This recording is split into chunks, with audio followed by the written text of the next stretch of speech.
بسم الله الرحمن الرحيم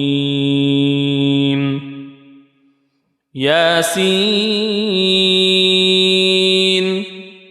والقرآن الحكيم إنك لمن المرسلين على صراط مستقيم تنزيل العزيز الرحيم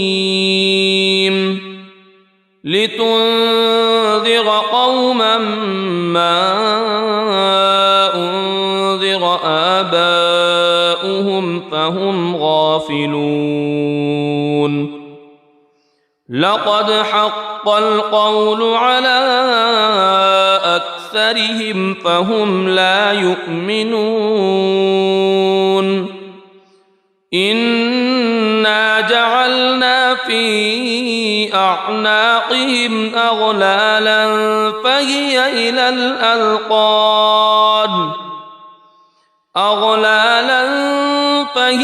إلى الأذقان فهم مقمحون وجعلنا من بين أيديهم سدا ومن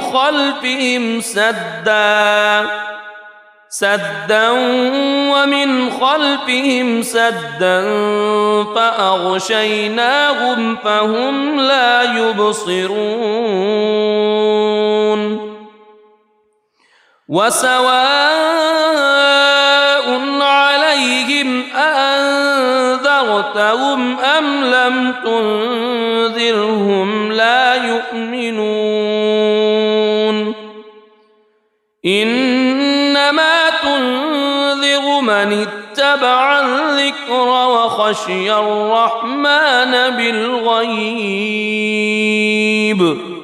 فبشره بمغفرة وأجر كريم إنا نحن نحيي الموتى ونكتب ما قدموا وآثارهم وكل شيء أحصيناه في إمام مبين واضرب لهم مثلا أصحاب القرية إذ جاءها المرسلون إذ أرسلنا إليهم اثنين فكذبوهما فعززنا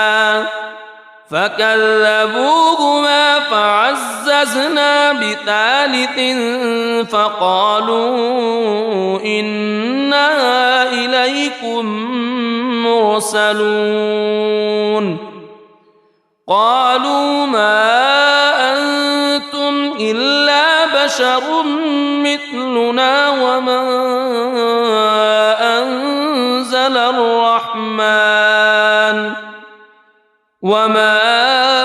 أنزل الرحمن من شيء إن أنتم إلا تكذبون قالوا ربنا يعلم إنا إليكم لمرسلون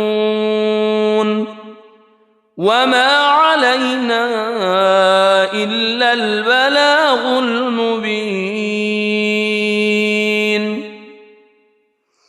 قالوا إنا تطيرنا بكم لئن لم تنتهوا لنرجمنكم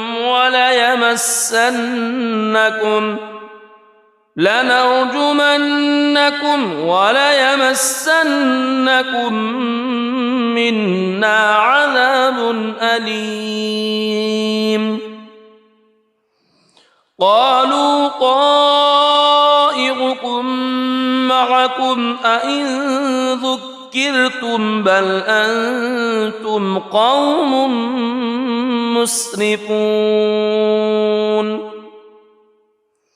وجاء من أقصى المدينة رجل يسعى قال يا قوم اتبعوا المرسلين اتبعوا من لا يسألكم أجرا وهم مهتدون وما لي لا أعبد الذي فطرني وإليه ترجعون أأتخذ من دونه آلهة إن يردني الرحمن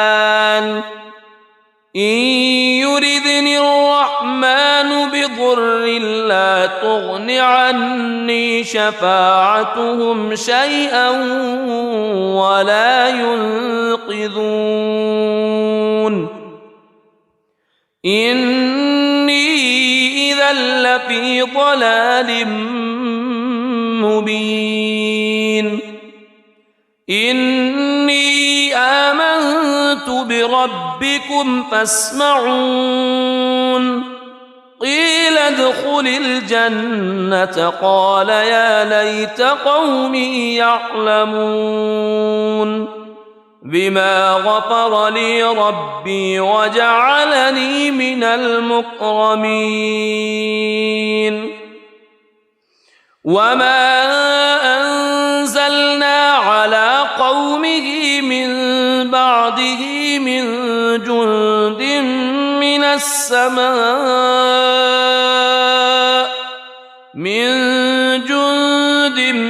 من السماء وما كنا منزلين إن كانت إلا صيحة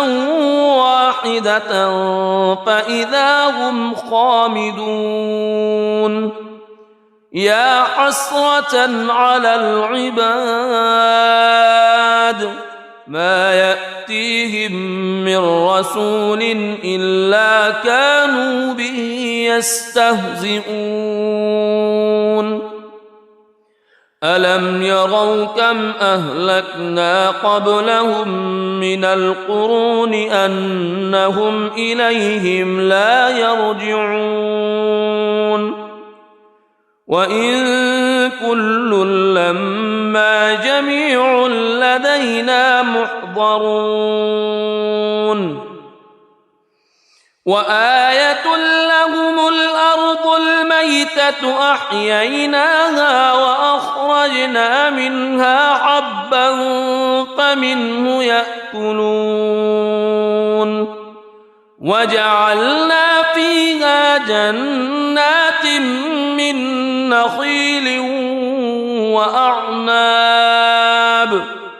من نخيل وأعناب وفجرنا فيها من العيون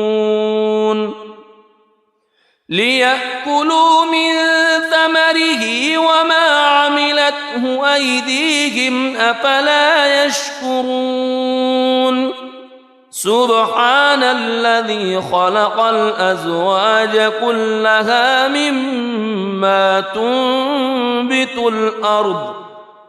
مما تنبت الأرض ومن أنفسهم ومما لا يعلمون وآية لهم الليل نسلخ منه النهار فإذا هم مظلمون والشمس تجري لمستقر لها ذلك تقدير العزيز العليم والقمر قدرناه منازل حتى عاد كالعرجون القديم لا الشمس ينبغي لها أن تدرك القمر ولا الليل سابق النهار وكل في فلك يسبحون وآية لهم أنا حملنا ذريتهم في الفلك المشحون وخلقنا لهم من مثله ما يركبون وإن نشأ نغرقهم فلا صريخ لهم ولا هم ينقذون إلا رحمة منا ومتاعا إلى حين وإذا قيل لهم اتقوا ما بين أيديكم وما خلفكم لعلكم ترحمون وما تأتيهم من آية من آيات ربهم إلا كانوا عنها معرضين وإذا قيل لهم أنفقوا مما رزقكم الله قال الذين كفروا للذين آمنوا أنطعم من لو يشاء الله أطعمه إن أنتم إلا في ضلال مبين ويقولون متى هذا الوعد إن كنتم صادقين ما ينظرون إلا صيحة واحدة تأخذهم وهم يخصمون فلا يستطيعون توصية ولا إلى أهلهم يرجعون ونفخ في الصور فإذا هم من الأجداث إلى ربهم ينسلون قالوا يا ويلنا من بعثنا من مرقدنا هذا ما وعد الرحمن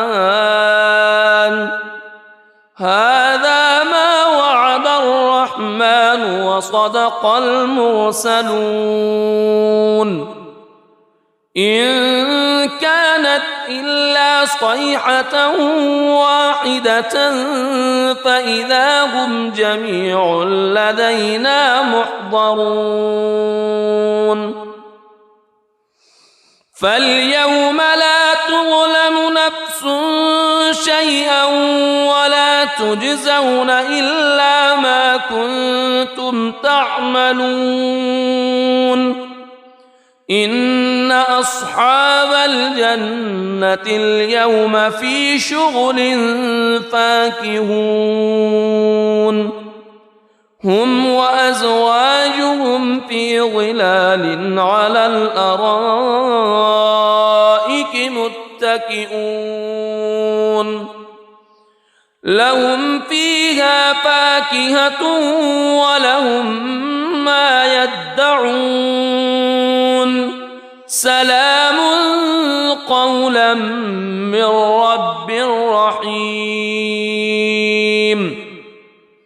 وامتازوا اليوم أيها المجرمون ألم أعهد إليكم يا بني ألا تعبدوا الشيطان ألم أعهد إليكم يا بني آدم ألا تعبدوا الشيطان إنه لكم عدو مبين وأن اعبدوني هذا صراط مستقيم ولقد أضل منكم جبلا كثيرا أفلم تكونوا تعقلون هذه جهنم التي كنتم توعدون اصلوها اليوم بما كنتم تكفرون اليوم نختم على أفواههم وتكلمنا أيديهم وتشهد أرجلهم بما كانوا يكسبون ولو نشاء لطمسنا على أعينهم فاستبقوا الصراط فأنى يبصرون ولو نشاء لمسخناهم على مكانتهم فما استطاعوا مضيا ولا يرجعون ومن نعمره ننكسه في الخلق أفلا يعقلون وما علمناه الشعر وما ينبغي له إن هو إلا ذكر وقرآن مبين لينذر من كان حيا ويحق القول على الكافرين أولم يروا أنا خلقنا لهم مما عملت أيدينا أنعاما فهم لها مالكون وذللناها لهم فمنها ركوبهم ومنها يأكلون ولهم فيها منافع ومشارب أفلا يشكرون واتخذوا من دون الله آلهة لعلهم ينصرون لا يستطيعون نصرهم وهم لهم جند محضرون فلا يحزنك قولهم إنا نعلم ما يسرون وما يعلنون أولم ير الإنسان أنا خلقناه من نطفة فإذا هو خصيم مبين وضرب لنا مثلا ونسي خلقه قال من يحيي العظام وهي رميم قل يحييها الذي أنشأها أول مرة وهو بكل خلق عليم الذي جعل لكم من الشجر الأخضر نارا فإذا أنتم منه توقدون أوليس الذي خلق السماوات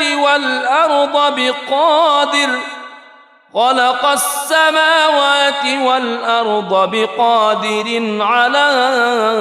أن يخلق مثلهم بلى وهو الخلاق العليم إنما أمره إذا أراد شيئا أن يقول له كن فيكون فسبحان الذي بيده ملكوت كل شيء وإليه ترجعون بسم الله الرحمن الرحيم الرحمن علم القرآن خلق الإنسان علمه البيان الشمس والقمر بحسبان والنجم والشجر يسجدان والسماء رفعها ووضع الميزان ألا تطغوا في الميزان وأقيموا الوزن بالقسط ولا تخسروا الميزان والأرض وضعها للأنام فيها فاكهة والنخل ذات الأكمام والحب ذو العصف والريحان فبأي آلاء ربكما تكذبان خلق الإنسان من صلصال كالفخار وخلق الجان من مارج من نار فبأي آلاء ربكما تكذبان رب المشرقين ورب المغربين فبأي آلاء ربكما تكذبان مرج البحرين يلتقيان بينهما برزخ لا يبغيان فبأي آلاء ربكما تكذبان يخرج منهما اللؤلؤ والمرجان فبأي آلاء ربكما تكذبان وله الجوار المنشآت في البحر كالأعلام فبأي آلاء ربكما تكذبان كل من عليها فان ويبقى وجه ربك ذو الجلال والإكرام فبأي آلاء ربكما تكذبان يسأله من في السماوات والأرض كل يوم هو في شأن فبأي آلاء ربكما تكذبان سنفرغ لكم أيها الثقلان فبأي آلاء ربكما تكذبان يا معشر الجن والإنس إن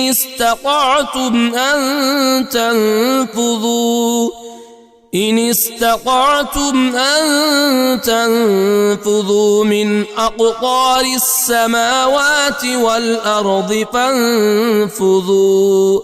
لا تنفذون إلا بسلطان فبأي آلاء ربكما تكذبان يرسل عليكما شواظ من نار ونحاس فلا تنتصران فبأي آلاء ربكما تكذبان فإذا انشقت السماء فكانت وردة كالدهان فبأي آلاء ربكما تكذبان فيومئذ لا يسأل عن ذنبه إنس ولا جان فبأي آلاء ربكما تكذبان يعرف المجرمون بسيماهم فيؤخذ بالنواصي والأقدام فبأي آلاء ربكما تكذبان هذه جهنم التي يكذب بها المجرمون يطوفون بينها وبين حميم آن فبأي آلاء ربكما تكذبان ولمن خاف مقام ربه جنتان فبأي آلاء ربكما تكذبان ذواتا أفنان فبأي آلاء ربكما تكذبان فيهما عينان تجريان فبأي آلاء ربكما تكذبان فيهما من كل فاكهة زوجان فبأي آلاء ربكما تكذبان متكئين على فرش بطائنها من استبرق وجنى الجنتين دان فبأي آلاء ربكما تكذبان فيهن قاصرات الطرف لم يطمثهن إنس قبلهم ولا جان فبأي آلاء ربكما تكذبان كأنهن الياقوت والمرجان فبأي آلاء ربكما تكذبان هل جزاء الإحسان إلا الإحسان فبأي آلاء ربكما تكذبان ومن دونهما جنتان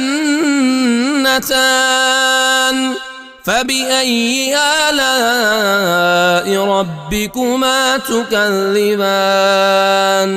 مدهامتان فبأي آلاء ربكما تكذبان فيهما عينان نضاختان فبأي آلاء ربكما تكذبان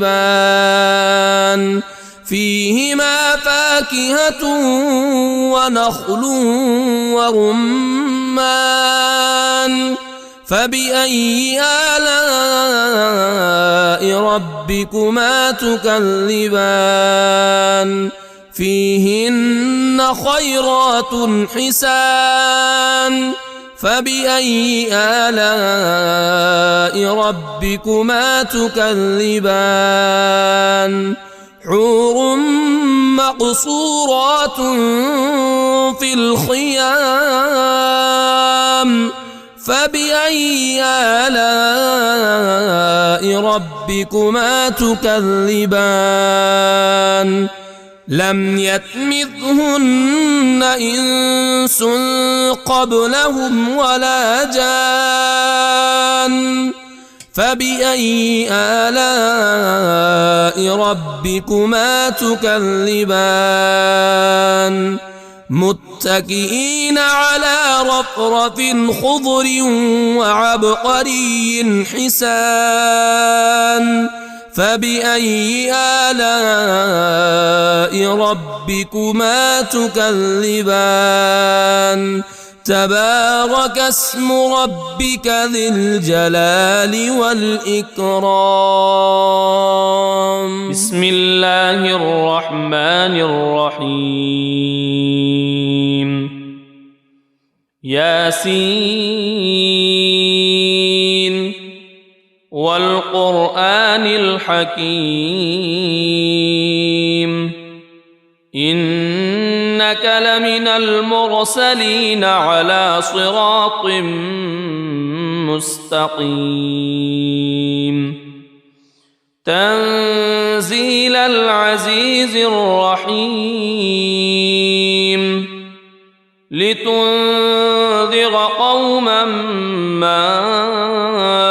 أنذر آباؤهم فهم غافلون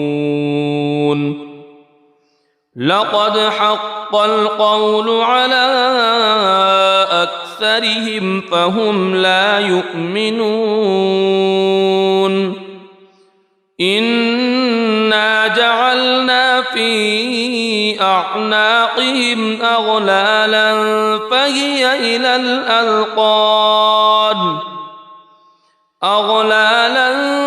فهي إلى الأذقان فهم مقمحون وجعلنا من بين أيديهم سدا ومن خلفهم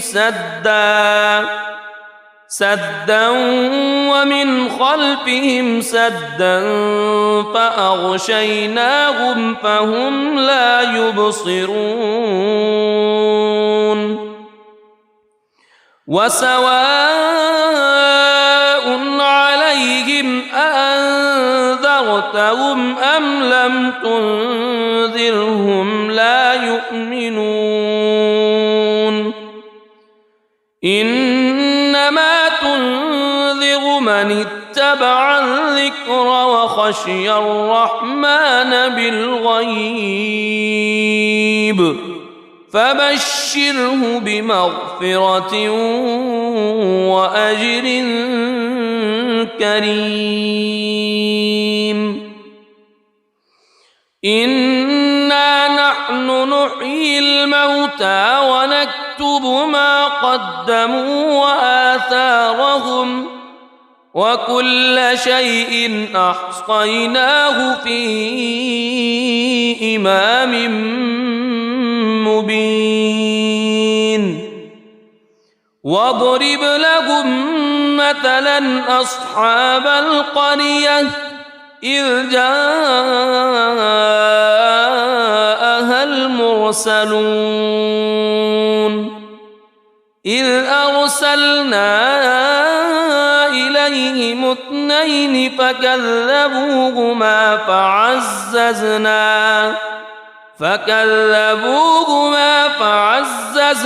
بثالث فقالوا إنا إليكم مرسلون قالوا ما أنتم إلا بشر مثلنا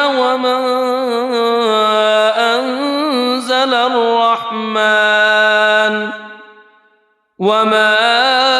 أنزل الرحمن من شيء إن أنتم إلا تكذبون قالوا ربنا يعلم إنا إليكم لمرسلون وما علينا إلا البلاغ المبين قالوا إنا تطيرنا بكم لئن لم تنتهوا لنرجمنكم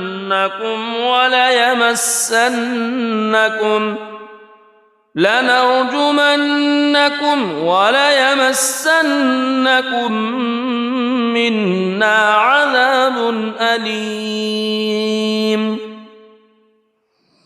قالوا طائركم معكم أئن ذكرتم بل أنتم قوم مسرفون وجاء من أقصى المدينة رجل يسعى قال يا قوم اتبعوا المرسلين اتبعوا من لا يسألكم أجرا وهم مهتدون وما لي لا أعبد الذي فطرني وإليه ترجعون أأتخذ من دونه آلهة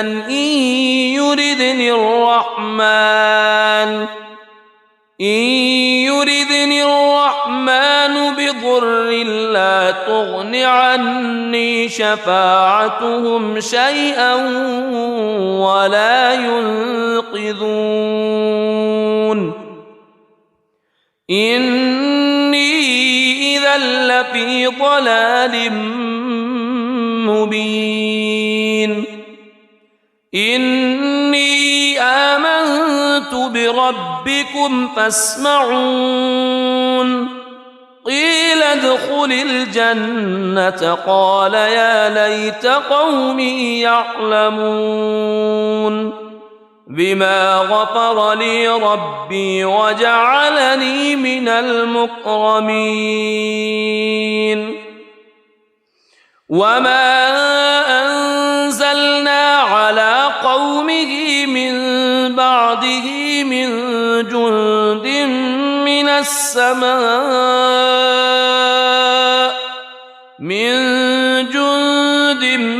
من السماء وما كنا منزلين إن كانت إلا صيحة واحدة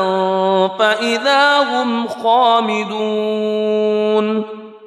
يا حسرة على العباد ما يأتيهم من رسول إلا كانوا به يستهزئون ألم يروا كم أهلكنا قبلهم من القرون أنهم إليهم لا يرجعون وإن كل لما جميع لدينا محضرون وآية لهم الأرض الميتة أحييناها وأخرجنا منها حبا فمنه يأكلون وجعلنا فيها جنات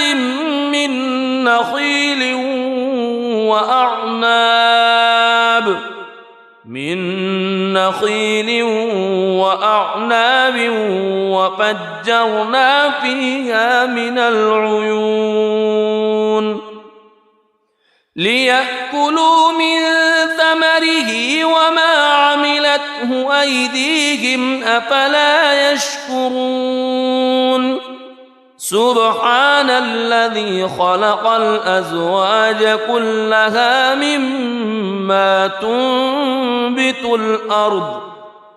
مما تنبت الأرض ومن أنفسهم ومما لا يعلمون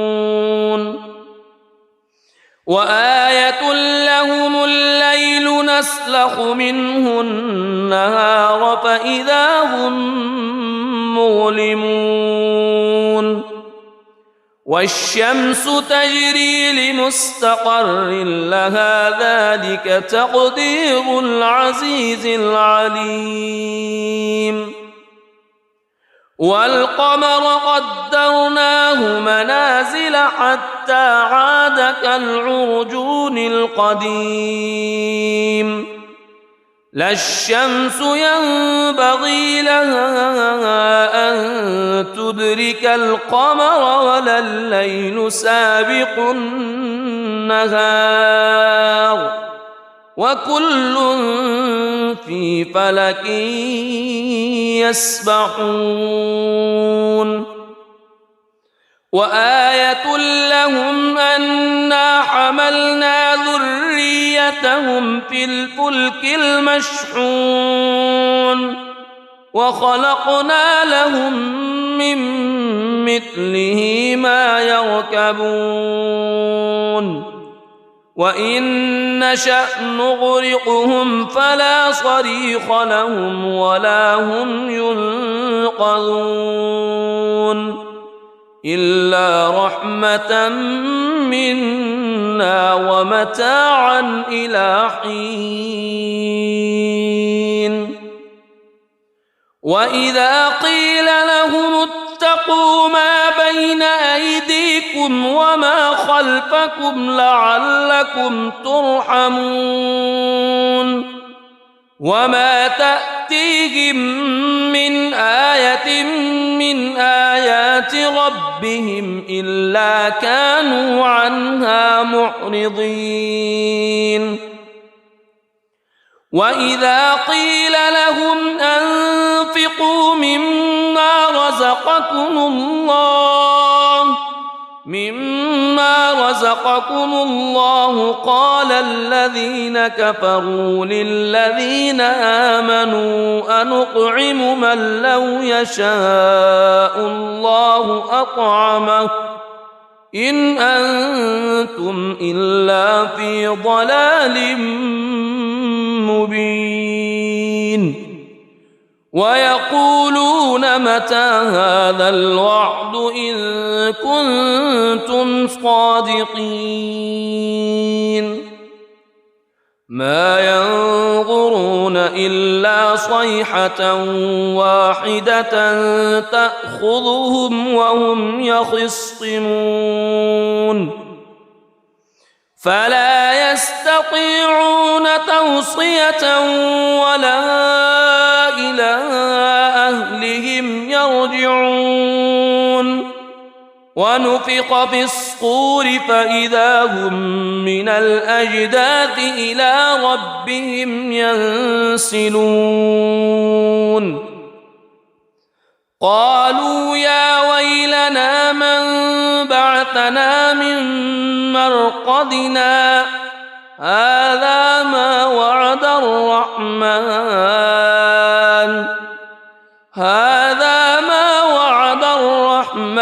وصدق المرسلون إن كانت إلا صيحة واحدة فإذا هم جميع لدينا محضرون فاليوم لا تظلم نفس شيئا ولا تجزون إلا ما كنتم تعملون إن أصحاب الجنة اليوم في شغل فاكهون هم وأزواجهم في ظلال على الأرائك متكئون لهم فيها فاكهة ولهم ما يدعون سلام قولا من رب رحيم وامتازوا اليوم أيها المجرمون ألم أعهد إليكم يا بني ألا تعبدوا الشيطان ألم أعهد إليكم يا بني آدم ألا تعبدوا الشيطان إنه لكم عدو مبين وأن اعبدوني هذا صراط مستقيم ولقد أضل منكم جبلا كثيرا أفلم تكونوا تعقلون هذه جهنم التي كنتم توعدون اصلوها اليوم بما كنتم تكفرون اليوم نختم على أفواههم وتكلمنا أيديهم وتشهد أرجلهم بما كانوا يكسبون ولو نشاء لطمسنا على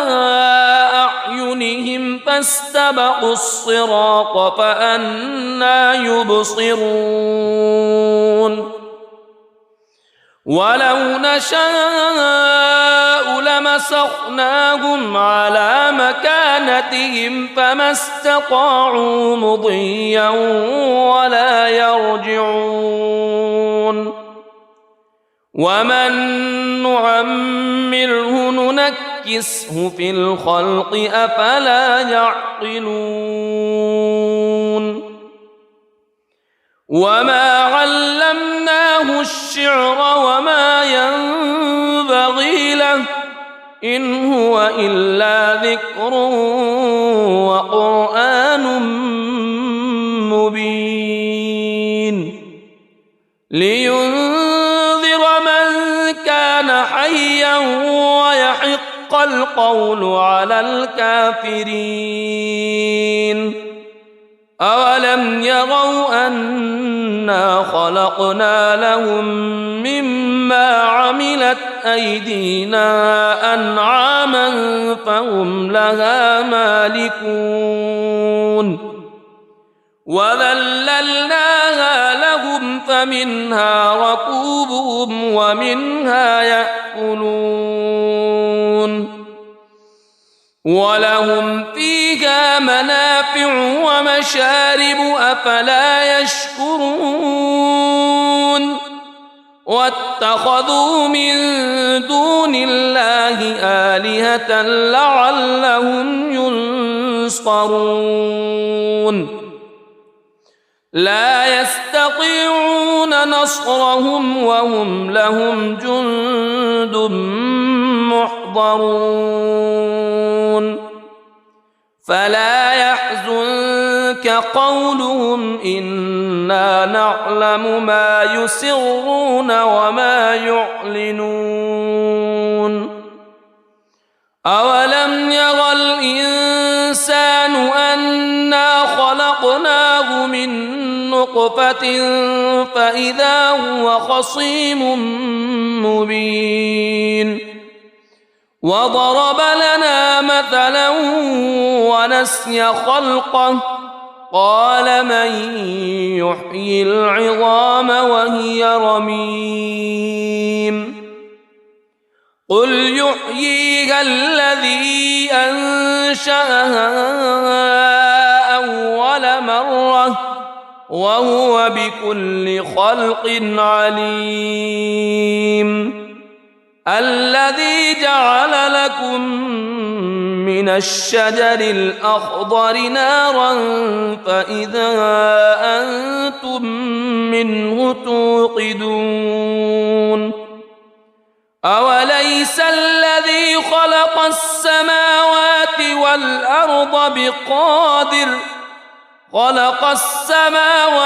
والأرض بقادر على أن يخلق مثلهم بلى وهو الخلاق العليم إنما أمره إذا أراد شيئا أن يقول له كن فيكون فسبحان الذي بيده ملكوت كل شيء وإليه ترجعون. بسم الله الرحمن الرحيم. الرحمن علم القرآن خلق الإنسان علمه البيان. الشمس والقمر بحسبان والنجم والشجر يسجدان. والسماء رفعها ووضع الميزان ألا تطغوا في الميزان وأقيموا الوزن بالقسط ولا تخسروا الميزان. والأرض وضعها للأنام فيها فاكهة والنخل ذات الأكمام والحب ذو العصف والريحان. فبأي آلاء ربكما تكذبان؟ خلق الإنسان من صلصال كالفخار وخلق الجان من مارج من نار. فبأي آلاء ربكما تكذبان؟ رب المشرقين ورب المغربين. فبأي آلاء ربكما تكذبان؟ مرج البحرين يلتقيان بينهما برزخ لا يبغيان. فبأي آلاء ربكما تكذبان؟ يخرج منهما اللؤلؤ والمرجان. فبأي آلاء ربكما تكذبان؟ وله الجوار المنشآت في البحر كالأعلام. فبأي آلاء ربكما تكذبان؟ كل من عليها فان ويبقى وجه ربك ذو الجلال والإكرام. فبأي آلاء ربكما تكذبان؟ يسأله من في السماوات والأرض كل يوم هو في شأن. فبأي آلاء ربكما تكذبان؟ سنفرغ لكم أيها الثقلان. فبأي آلاء ربكما تكذبان؟ يا معشر الجن والإنس إن استطعتم أن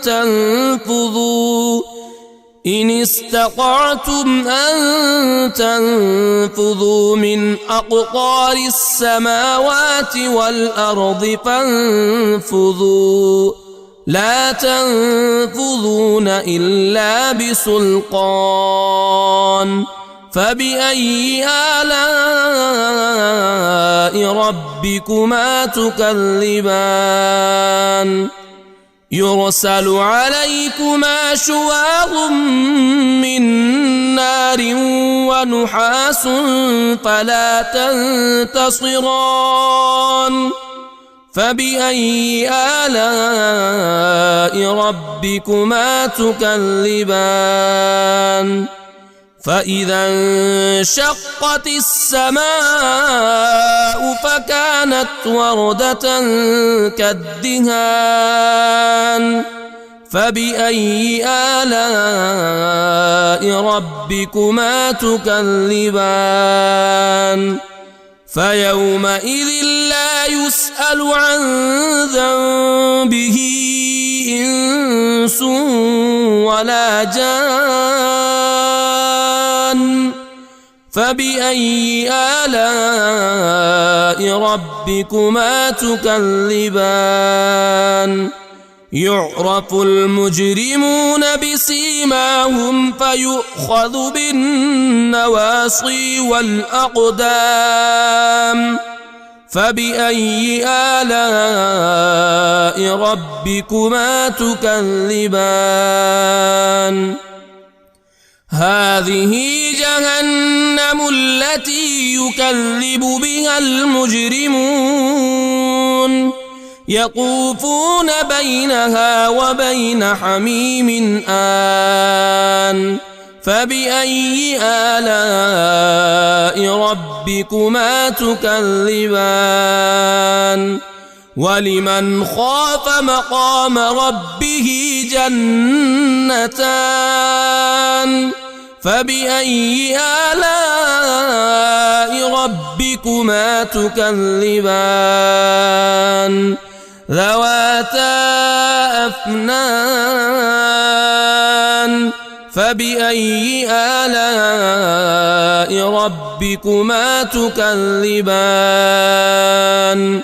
فيهما عينان تجريان فبأي آلاء ربكما تكذبان فيهما من كل فاكهة زوجان فبأي آلاء ربكما تكذبان متكئين على فرش بطائنها من استبرق وجنى الجنتين دان فبأي آلاء ربكما تكذبان فيهن قاصرات الطرف لم يطمثهن إنس قبلهم ولا جان فبأي آلاء ربكما تكذبان كأنهن الياقوت والمرجان فبأي آلاء ربكما تكذبان هل جزاء الإحسان إلا الإحسان فبأي آلاء ربكما تكذبان ومن دونهما جنتان فبأي آلاء ربكما تكذبان مدهامتان فبأي آلاء ربكما تكذبان فيهما عينان نضاختان فبأي آلاء ربكما تكذبان فيهما فاكهة ونخل ورمان فبأي آلاء ربكما تكذبان فيهن خيرات حسان فبأي آلاء ربكما تكذبان حور مقصورات في الخيام فبأي آلاء ربكما تكذبان لم يطمثهن إنس قبلهم ولا جان فبأي آلاء ربكما تكذبان متكئين على رفرف خضر وعبقري حسان فبأي آلاء ربكما تكذبان تبارك اسم ربك ذي الجلال والإكرام. بسم الله الرحمن الرحيم.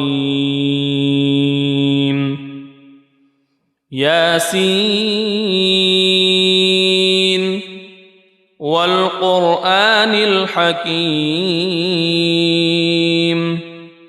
إنك لمن المرسلين على صراط مستقيم تنزيل العزيز الرحيم لتنذر قوما ما أنذر آباؤهم فهم غافلون لقد حق القول على أكثرهم فهم لا يؤمنون إنا جعلنا في أعناقهم أغلالا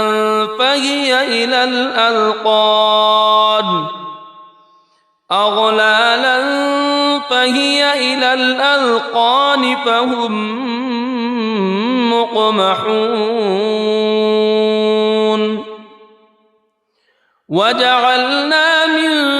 بين أيديهم سدا ومن خلفهم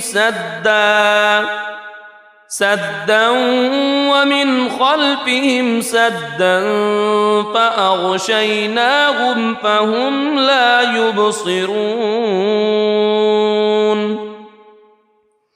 وسواء عليهم أأنذرتهم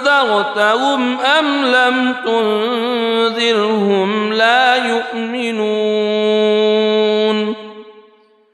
إنما تنذر من اتبع الذكر وخشي الرحمن بالغيب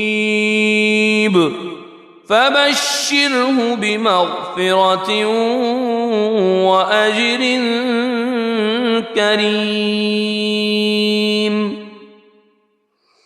إنا نحن نحيي الموتى ونكتب ما قدموا وآثارهم وكل شيء أحصيناه في إمام مبين واضرب لهم مثلا أصحاب القرية إذ جاءها المرسلون إذ أرسلنا إليهم اثنين فكذبوهما فعززنا بثالث فقالوا إنا إليكم مرسلون قالوا ما أنتم إلا بشر مثلنا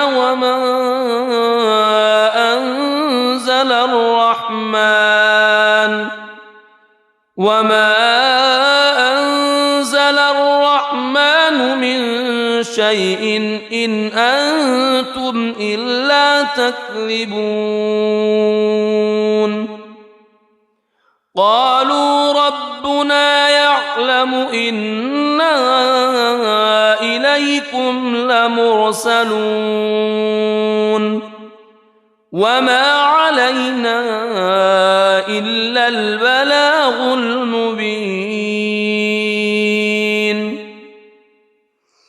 قالوا إنا تطيرنا بكم لئن لم تنتهوا لنرجمنكم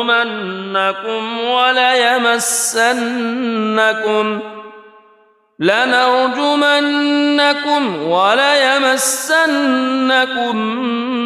منا عذاب أليم قالوا طائركم معكم أئن ذكرتم بل أنتم قوم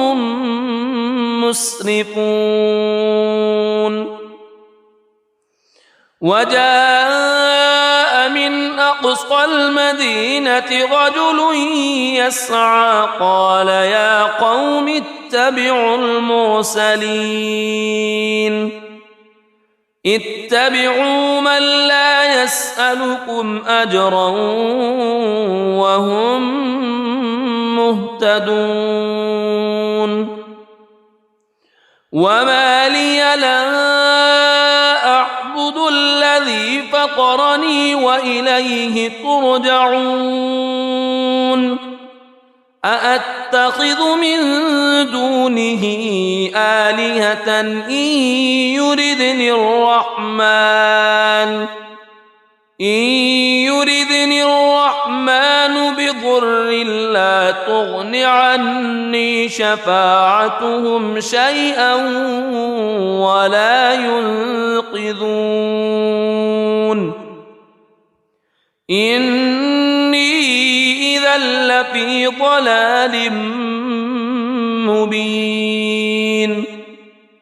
إني آمنت بربكم فاسمعون قيل ادخل الجنة قال يا ليت قومي يعلمون بما غفر لي ربي وجعلني من المكرمين وما أنزلنا على قومه من بعده من جند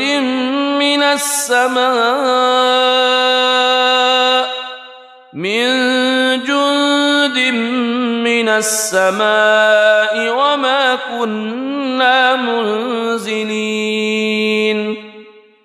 إن كانت إلا صيحة واحدة فإذا هم خامدون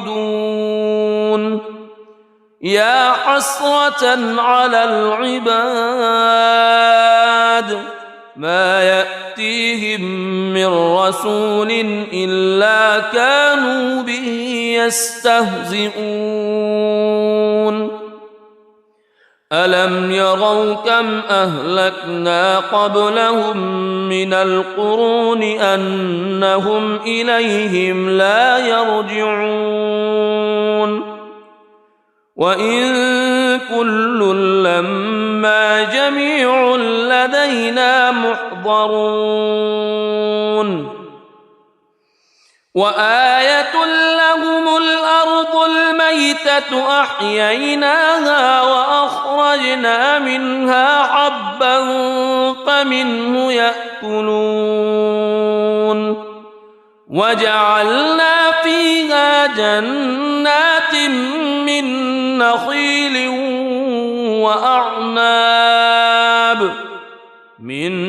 نخيل وأعناب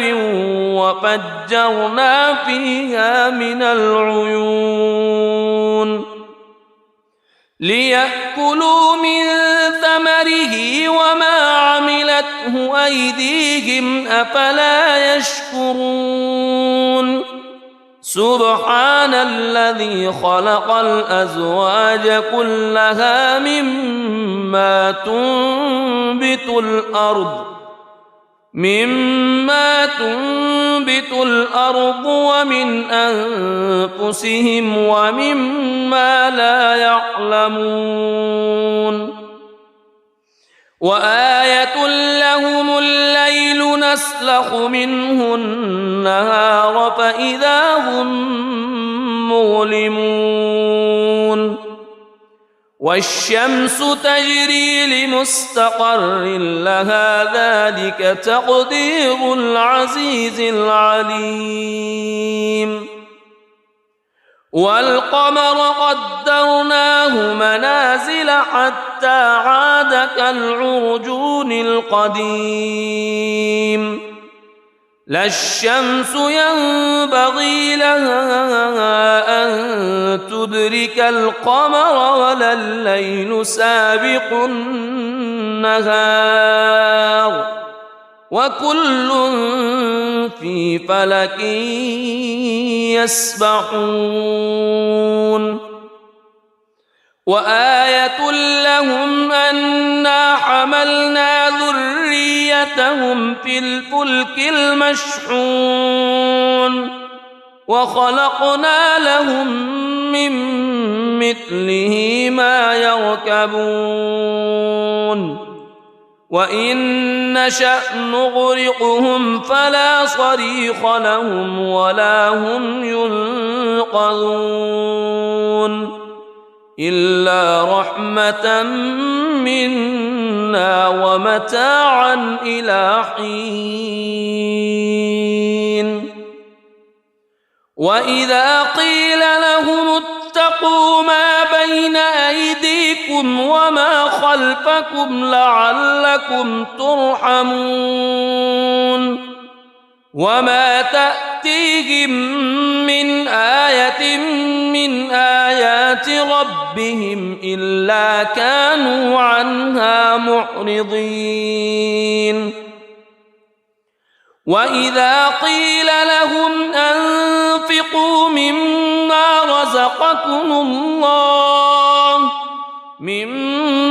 رزقكم الله قال الذين كفروا للذين آمنوا أنطعم من لو يشاء الله أطعمه إن أنتم إلا في ضلال مبين ويقولون متى هذا الوعد إن كنتم صادقين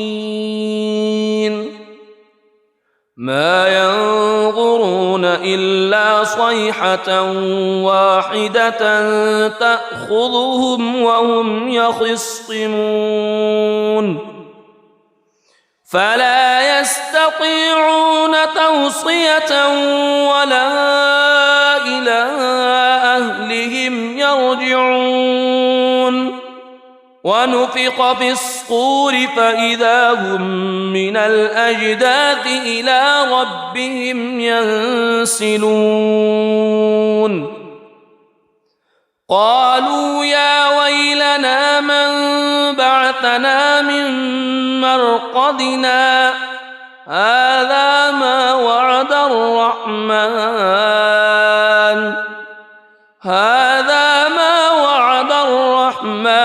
وصدق المرسلون إن كانت إلا صيحة واحدة فإذا هم جميع لدينا محضرون فاليوم لا تظلم نفس شيئا ولا تجزون إلا ما كنتم تعملون إن أصحاب الجنة اليوم في شغل فاكهون هم وأزواجهم في ظلال على الأرائك متكئون لهم فيها فاكهة ولهم ما يدعون سلام قولا من رب رحيم وامتازوا اليوم أيها المجرمون ألم أعهد إليكم يا بني ألا تعبدوا الشيطان ألم أعهد إليكم يا بني آدم ألا تعبدوا الشيطان إنه لكم عدو مبين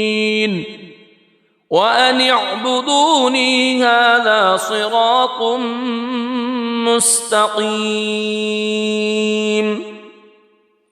ولقد أضل منكم جبلا كثيرا أفلم تكونوا تعقلون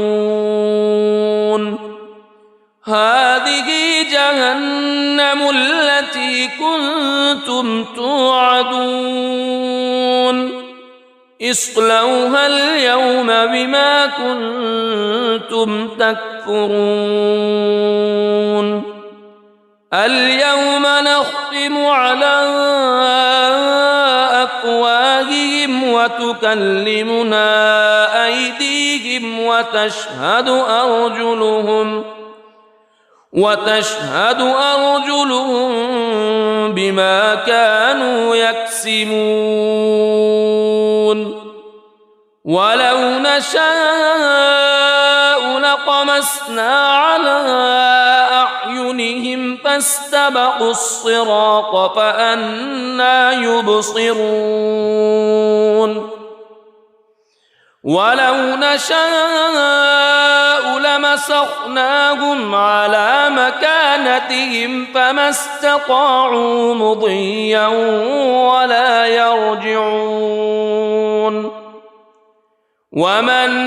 نعمره ننكسه في الخلق أفلا يعقلون وما علمناه الشعر وما ينبغي له إن هو إلا ذكر وقرآن مبين لينذر من كان حيا ويحق القول على الكافرين أولم يروا أنا خلقنا لهم مما عملت أيدينا أنعاما فهم لها مالكون وذللناها لهم فمنها ركوبهم ومنها يأكلون ولهم فيها منافع ومشارب أفلا يشكرون واتخذوا من دون الله آلهة لعلهم ينصرون لا يستطيعون نصرهم وهم لهم جند محضرون فلا يحزنك قولهم إنا نعلم ما يسرون وما يعلنون أولم يرى الإنسان أنا خلقناه من نطفة فإذا هو خصيم مبين وضرب لنا مثلا ونسي خلقه قال من يحيي العظام وهي رميم قل يحييها الذي أنشأها أول مرة وهو بكل خلق عليم الذي جعل لكم من الشجر الأخضر نارا فإذا أنتم منه توقدون أوليس الذي خلق والأرض بقادر خلق السماوات والأرض بقادر على أن يخلق مثلهم بلى وهو الخلاق العليم إنما أمره إذا أراد شيئا أن يقول له كن فيكون فسبحان الذي بيده ملكوت كل شيء وإليه ترجعون. بسم الله الرحمن الرحيم. الرحمن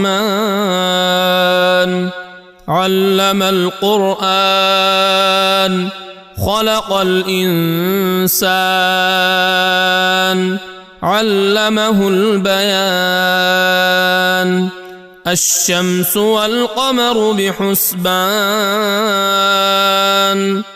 والنجم والشجر يسجدان والسماء رفعها ووضع الميزان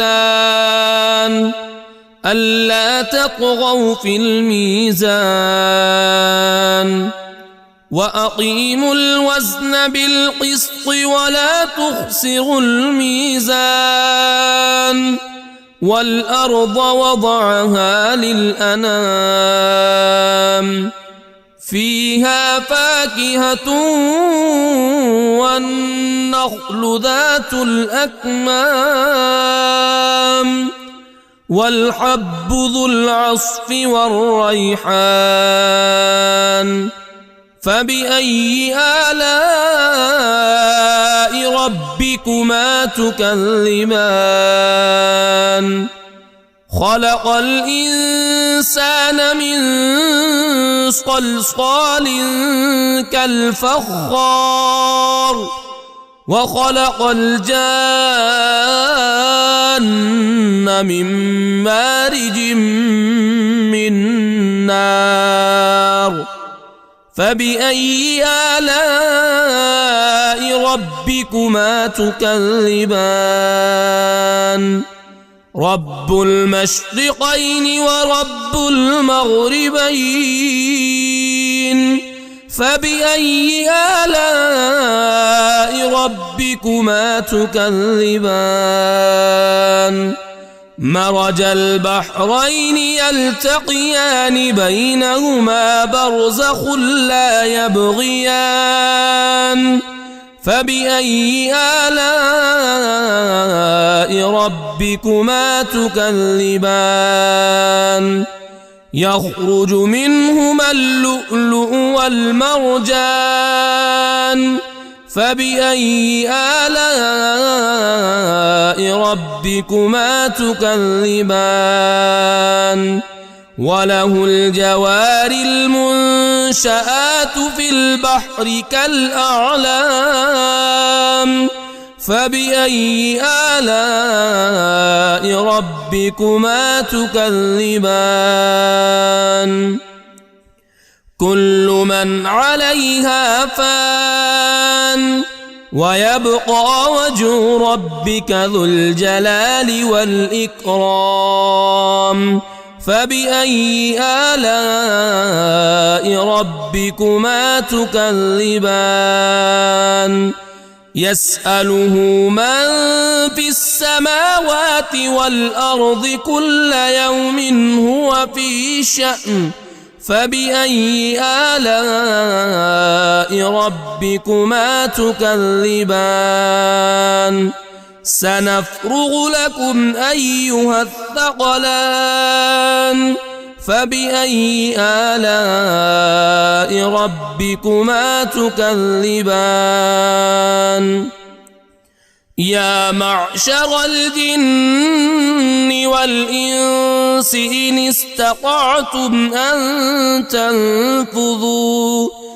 إن استطعتم أن تنفذوا من أقطار السماوات والأرض فانفذوا لا تنفذون إلا بسلطان فبأي آلاء ربكما تكذبان يرسل عليكما شواظ من نار ونحاس فلا تنتصران فبأي آلاء ربكما تكذبان فإذا انشقت السماء فكانت وردة كالدهان فبأي آلاء ربكما تكذبان فيومئذ لا يسأل عن ذنبه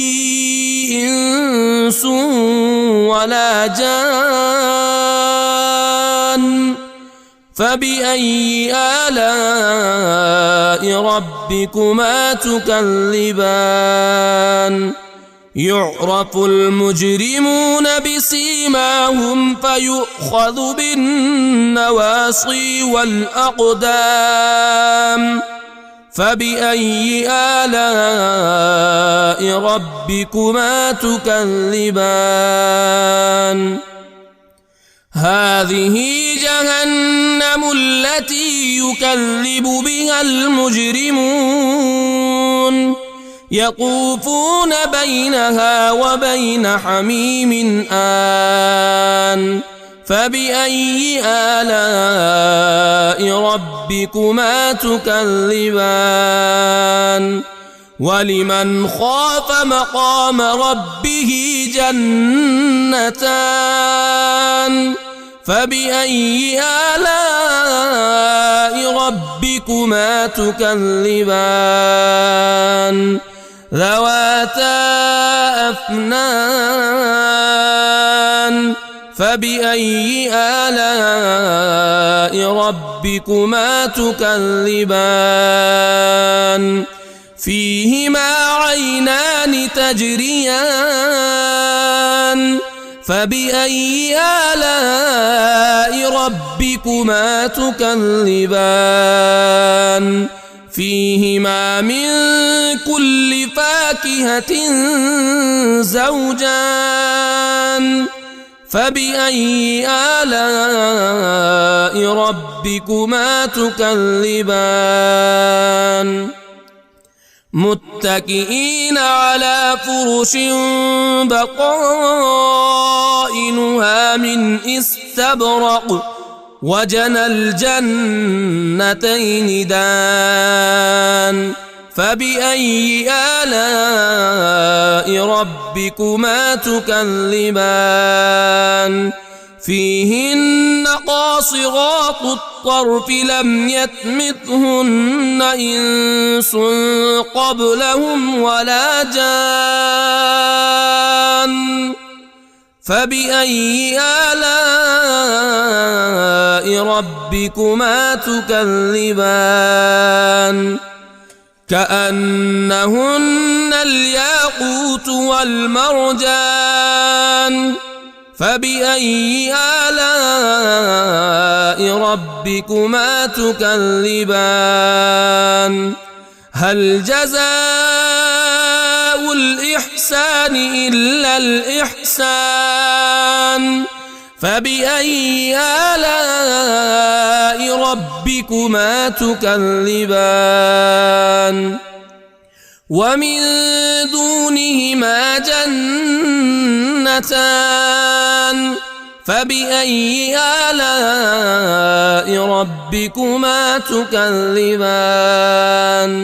مدهامتان فبأي آلاء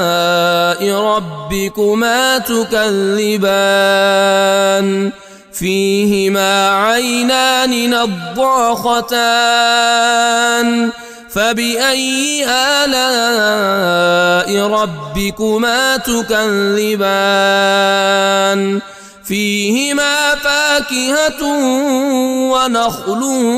ورمان ورمان فبأي آلاء ربكما تكذبان فيهن خيرات حسان فبأي آلاء ربكما تكذبان حور مقصورات في الخيام فبأي آلاء ربكما تكذبان لم يطمثهن إنس قبلهم ولا جان فبأي آلاء ربكما تكذبان متكئين على رفرف خضر وعبقري حسان فبأي آلاء ربكما تكذبان تبارك اسم ربك ذي الجلال والإكرام.